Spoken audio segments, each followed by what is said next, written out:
Қайырлы таң, менің оқырмандарым, қолдаушыларым. Осы күнге дейін қуанышымды да, қайғымды да сіздермен бөлісіп келе жатырмын.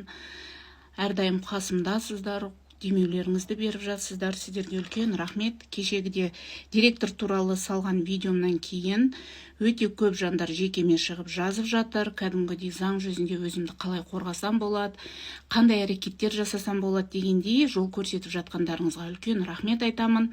Директор туралы видеоны салдым. Ол жерде бәрі тек қана шындық. Мен оның бәрін аспаннан алып отырған жоқпын. Өздеріңіз білесіздер, мен үнемі тек қана шындықты айтатын жанмын.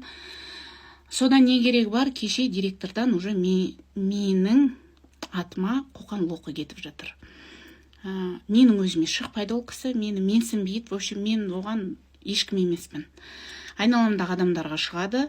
Гүлім бүткіл Қазақстанға менің аты жөнімді жариялағаны үшін заң жүзінде жауап беретін болады дейді. Одан кейін екінші, осы халықтың алдында менен кешірім сұрап видео салсын дейді. Оның бәрін заң жүзінде әлі ары қарай дәлелдейтін боламын мен. Содан не керегі бар? Соны естідім. Одан да жасаған нәрселері бар. Жарайды, қойшы оның бәрін.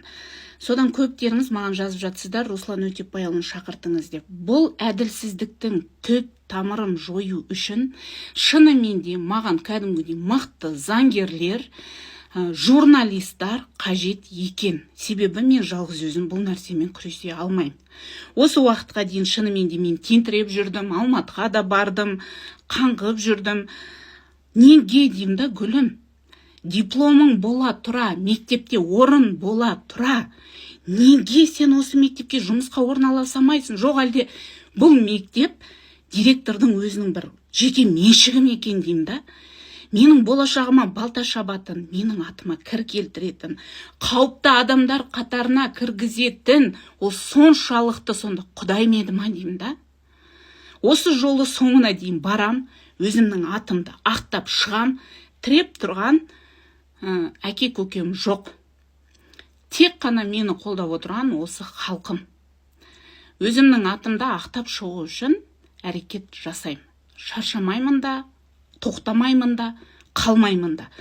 Жарайды, мектепке жұмысқа алмадың. Басқа мектептерге барған кезде неге менің атыма кір келтіресің деймін да? Неге? Соншалықты сонда біздің елімізде заң жоқ, жоқ әлде әке көкесі болса сонда білген жасайтын адам ба? Бұл кісіден зардап шеккендер өте көп. Керек болса ол адамдардың бәрін жинайтын болам.